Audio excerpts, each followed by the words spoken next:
yesterday. Next step in the loading process is putting in the primers. For this I use this little universal priming tool from RCBS. I actually bought two of them. Got one set up for small primers and one set up for big primer. Saves me the hassle of changing back and forth, and they're fairly cheap. This one's loaded with Winchester large rifle Magnum. That's what I normally use for most of my load, no matter what the caliber. So easy, you just slip around inside the jaws and squeeze in. You just want to feel the primer go all the way in and bottom out. You want to make sure they go all the way in. If they don't, when your firing pin hits on them, there'll be slight movement and it will create uneven ignition, and that could result in varying velocities.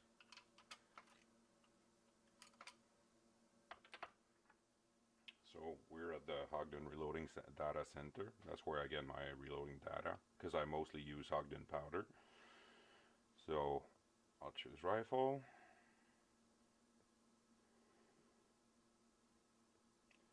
Caliber 243 Winchester.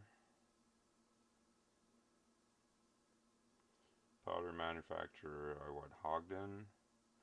Bullet weight, I'm loading some 90s. And powder, actually any.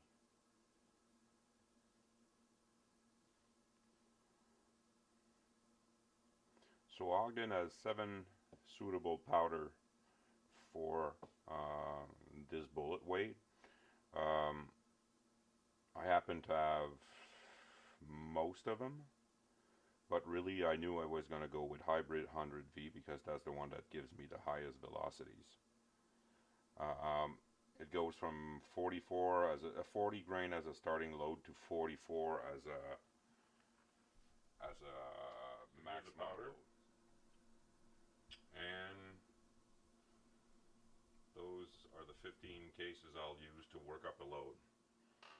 Okay, so my cases are set up, and here I'll be doing it 44 grain, 43 and a half, 43, 42 and a half, and 42. So I'll be testing 5 different loads. I'm looking for the most accurate load out of the bunch, but also checking for signs of pressure as I go higher. You always start testing with the lowest charge in your arsenal. Here I'm just finishing calibrating setting up the seating die.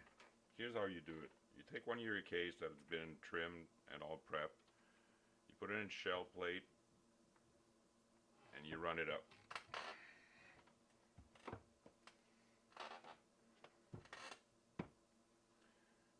Then you screw in your die until the point where you will feel it contact with the case. That contact is the top of the die that just gets smaller, and that's what's used normally to crimp if you want to crimp your ammo. For the type of shooting you don't crimp the ammo. So once you've got your case, your die touching the case, you back up about 3/4 to 1 turn, and then you lock the locking ring in place.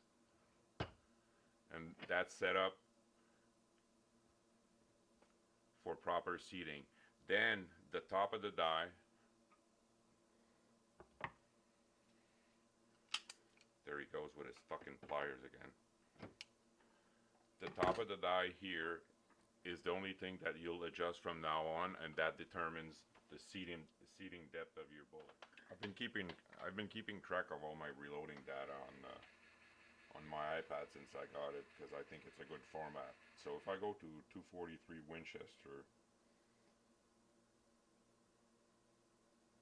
I've got everything that I've done with it. I've got the chronograph results, and I also have somewhere, there you go, heavy bullet test. I did load 5 of these before, but I didn't shoot them. I handed them to somebody else to try. So I've got all the information here. Winchester once fired case, Winchester large rifle, Magnum primer, Nosler 90 grain ballistic tip, 42 grains of hybrid. So I had started at 42. So I'll load from there on up again. And overall length of the cartridge 2.750. So I tested it and that fits in my gun. So basically that's what I'm gonna redo now. So you've got a view of the whole setup now. Powder measures calibrated.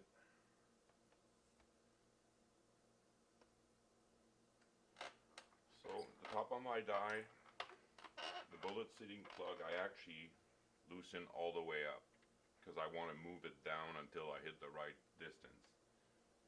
I'll zero this. I found that with these electronic scale, if you're with certain powder, it's easier to go a tenth of a grain under when you're programming and then just trickle the last tenth by grain, because sometimes they go over and you get a bonus and you don't have to trickle it. So we'll start at 42, so I'll put 41.9 and then it gives me my charge.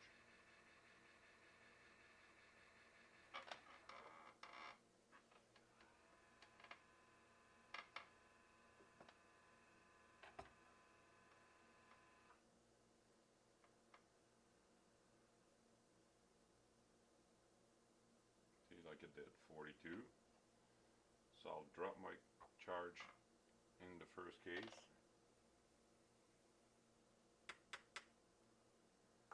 Right away I put the gizmo back on the scale and I start dispensing my other charge. While this is happening, then it's time to seize the bullet.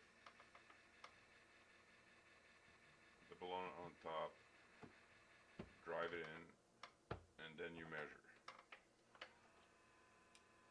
Here I'm aiming for 2.750. I've got 2.870, so I've got 120 thousandths to go down, so that's quite a bit.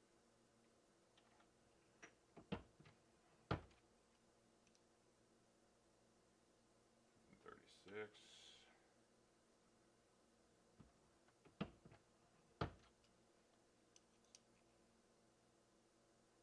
14.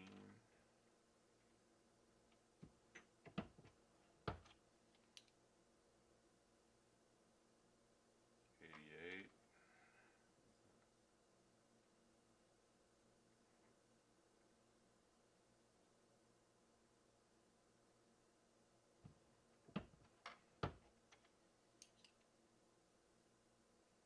78.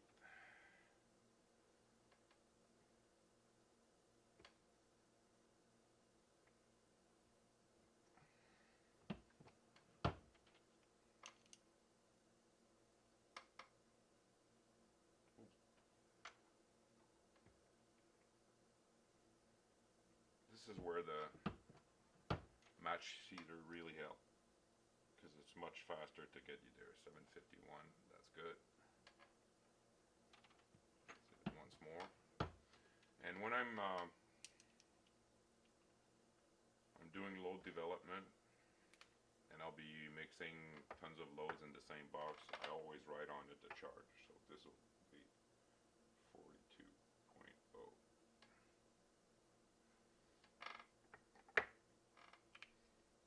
So the die is set, so I don't have to worry about it anymore. Now it's just a matter of dumping the powder and putting the bullet on top.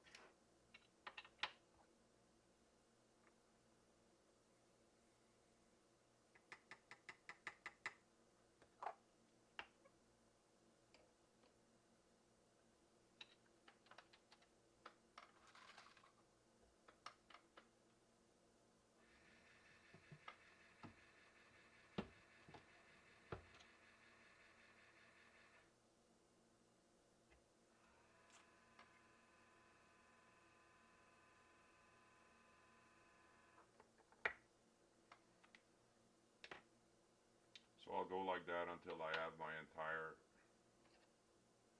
batch of test loads done. Here's the final result, a box full of test ammo. All you can see that all the charges are written on each cases. So now I'll just go to the range and test all of these. Minas and Richard can teach you how to do a ladder test if you want to test your loads that way. It's probably a more scientific way than I do. I just go from the lowest load to the heaviest load because really all I'm interested is the heaviest load, and I don't really mind barrel fouling for 15 shots.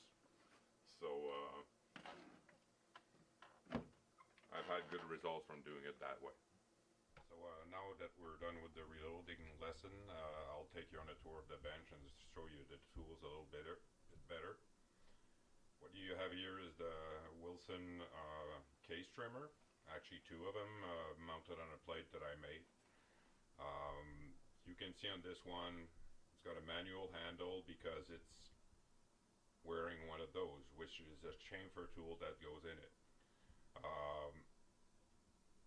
The other one has the normal cutter and has a power drill attachment. These are the inserts that you put your cartridges in. As you can see, they're all marked for different calibers. I think that's a Wilson chamfer deburr. That's actually what I prefer to use. Even though I've got it all set up that I can use it the Wilson, I still think I do a better job with this, so that's what I keep using. The priming tool from RCBS, Universal. Like I said, I have two of them just because it makes it easier going from small to large. I don't have to mess around with little Allen keys and changing parts. Next to it, you have the unisizers, two of them. You need one for a small primer pocket and one for large. And beside it, you've got the second generation flash hole chamfer. All these are from Sinclair. And you have the cases that we worked on, and you can see that they're on nice loading blocks. I got a bunch of them from St. Clair. They're all specific to different sizes of cases, so I have them marked. Next we have the oddity lock and load headspace gauge or cartridge shoulder gauge. Doesn't come in that case, I just got it, but it's a fairly cheap tool and it does well for a bunch of different cases. Since you're more limited in calibers than I am, I suggest that you do like Minas and get better quality gauge that are specific to your caliber. I just loaded for too many calibers and I needed something that was quick and dirty, but Minas is better equipped in that sense, and it makes more sense when you only have 2 or 3 calibers to have better gauges. One thing that we didn't talk about, but I'll show you, is RCBS bullet puller with collet. It's a really good thing to have in your kit. You just get the specific collets for the calibers you have. Sooner or later, you're going to load some rounds that you have to take apart, and this is a good way to do it. It allows you to save the bullet. They're not prime bullet anymore, but you can still use them to work up load or to foul the barrel. So always a good tool to have. Beside it, I've got the scale and powder dispenser. These are the pack unit. I got them years ago. I've loaded thousands and thousands of rounds through them. The dispenser is just starting to have funny sounds after all these rounds, so I guess it's showing its age, but I've been very pleased with it. But I think any of those units, any makes, will make you more than happy. Sure beats doing it by hand.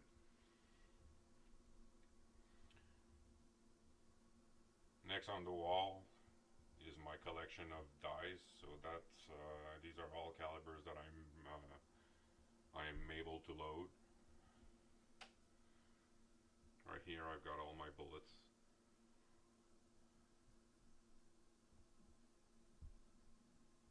tools and stuff that I use regularly are in those little bins. Along with, you can see here, I've got different little jars with different types of primers in them. My funnels. Right now I'm using those RCBS universal funnels, but I have some caliber specific aluminum ones that are on their way. I think they're better, and it's just something that you end up getting eventually. This is a toolkit that I didn't use in the lesson, but eventually, as you get more involved in reloading, you might one day end up getting, and it's a neck turning kit. I've got a bunch of different inserts for different caliber, and that's what allows you to turn your neck and get them all to even thickness. I haven't played with it on my 308, but I know that on my 220 Swift it made a world of difference when I did it. So you never know when you'll need it. For cleaning my cases, I still use the old vibratory cleaners that you either put corn cob in there or nutshells, depending on how dirty your shells are, and it gets them all shiny and clean. I know you're getting an ultrasonic one. Like I said earlier, and somewhere I do have one. They work really well.